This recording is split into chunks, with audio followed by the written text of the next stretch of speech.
So there's this statement, happy wife, happy life. False. Like many of us heard before, we personally believe happy spouse, happy house. But with all that being said, I want to do a webisode entitled The Unhappy Wife. Granted, I understand that happiness is fleeting. And we said this so many times before, the word happiness comes from the word happenings. So which means your happiness is tied to what happens. And that's dangerous. It's dangerous when you have attached your happiness to a person. This means your state, physical state, mental state, emotional state, your person is tied to what they do. And that's too much power. It's not necessarily about happiness. It's about joy.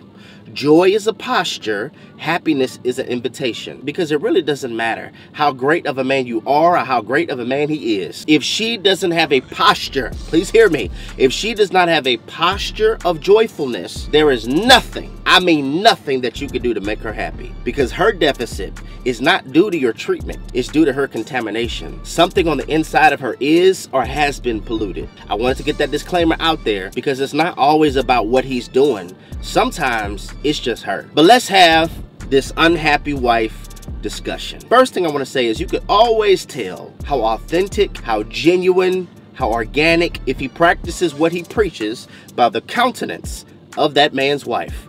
Woo, I'm about to get in trouble. Have y'all ever heard a preacher that, I mean, this man is going in, he could preach the paint off the walls, he is sweating hard, he got the whole congregation hollering amen, everybody's shouting. But when you look at First Lady, she's just zoned out. She over there like. And granted, let's give her the benefit of the doubt. Let's be optimistic. She could have bad gas.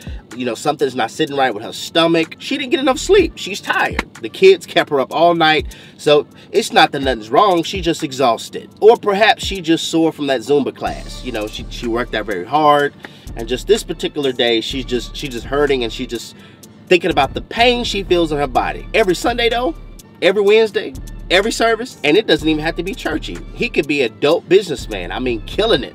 An awesome, phenomenal consultant. This guy's one of the top consultants in the city. But whenever you look at his wife, she screams, I'm unhappy. Have y'all ever seen that? She is the evidence that what he presents versus who he is behind closed doors, they not twins. Like, they're not congruent.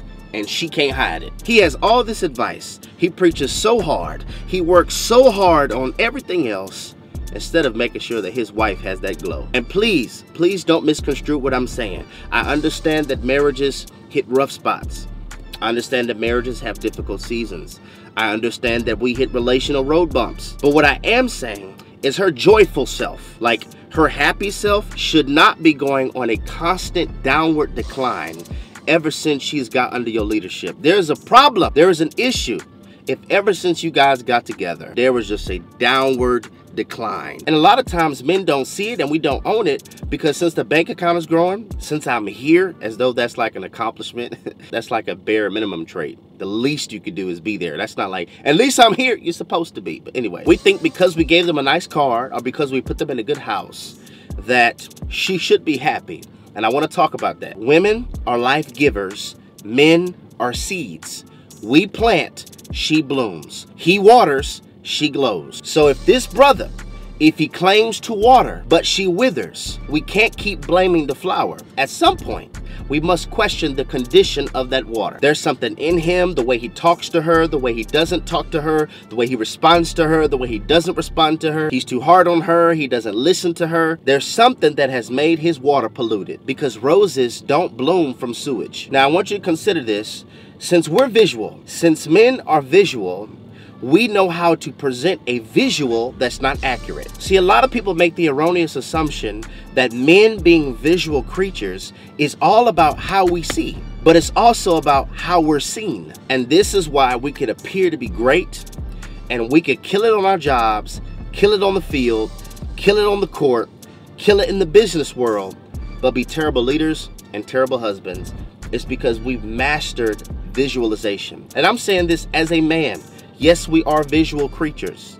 but we also know how to present visuals. Y'all don't look at me like that. Y'all don't look at me like that. I know I'm not the only one that has ran into somebody that has presented a visual that was not accurate. And brothers, I'm with you. Ladies do it too. Ladies know how to present stuff that's not real. And I know there's some ladies watching this like, you know what, ladies, we're visual too. We like to look good and we like him to look good. I hear you, but hear me out. For the man, it's more about the video.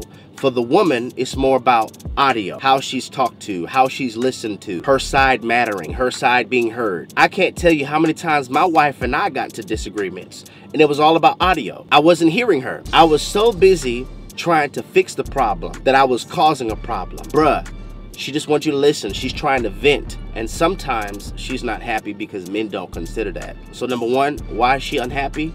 You're not listening. You're not listening. There is nothing more frustrating for a helpmeet to be with a leader that she cannot help. Your wife is your divine assistant, and it's her job to help you. She helps you in your decision making. She helps in your manhood. And sometimes she's simply frustrated because I have a man that does not listen to me. Second reason why she could be unhappy, maybe you haven't considered this, he listens to others. How is it you're so quick to listen to your boys? You're so quick to listen to your mama, but you can't listen to her. Truthfully, behind God, your wife should have the most weight in your life. And I think sometimes my sisters are upset because they're like, how can you treat all these other women like queens but then treat me like a peasant? How are you going to be more of a gentleman to a stranger than the woman who gave birth to your children? Third reason why she's unhappy, we're selfish. Women are helpers. It's like she can't help but help. And sometimes she ends up getting hurt because she expects herself from you. She don't have a problem helping you out. She don't have a problem being selfless. She don't have a problem serving, but he does.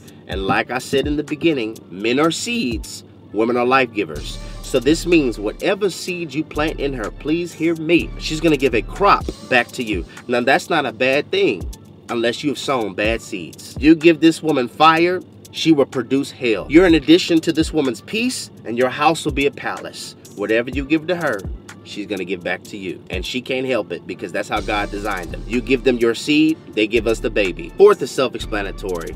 Unfaithful. Many times a wife is unhappy because he's unfaithful. And this is a cautioning to all sisters watching this. One of the most dangerous things you could do is expect a God-like quality from a godless person. Faithfulness is a God-like attribute. So for you to be with a carnal man and expect him to be faithful, you're setting yourself up for pain. And I know, I hear you. There's somebody watching this like, I know some men who claim to be a godly man and he real unfaithful. He's like the biggest. This brother sleep with everything, and he be in the pulpit, and he be talking about he a Christian and a godly man. First of all, just because they have God in their bio doesn't mean they have God in their life or in their heart. Every man that claims to be godly is not godly. Number 5, prideful. This is what got the devil kicked out of heaven. And this is the fastest way for you to kick at the door of her joy and her happiness, for you to be a prideful man. Number 6, lazy. This could make a woman very unhappy because you're the provider. She shouldn't be the only one out here hustling and grinding. You should be so much of a provider that she has to tell you, you need to take a break versus you need to get to work. 7, language. Just the way you talk to her. Do you talk to her like a queen? Do you talk to her with respect? And last reason on why she's an unhappy wife, inconsistency. Do what you said you're going to do, because no woman likes a bipolar leader. Because when a man is inconsistent, the woman can't trust his direction. Because 1 minute he's like, go left. No, let's go right. Go straight. Go right. Back up. No woman wants to live like that. Be consistent. If you're going to wash the dishes, keep washing the dishes. If you're going to text her good morning, text her good morning. Inconsistency could be a reason why you see a woman where her man is killing it and her face just is like, because what he presents is not actually who he is. Redefined TV, or redefining relationships righteously.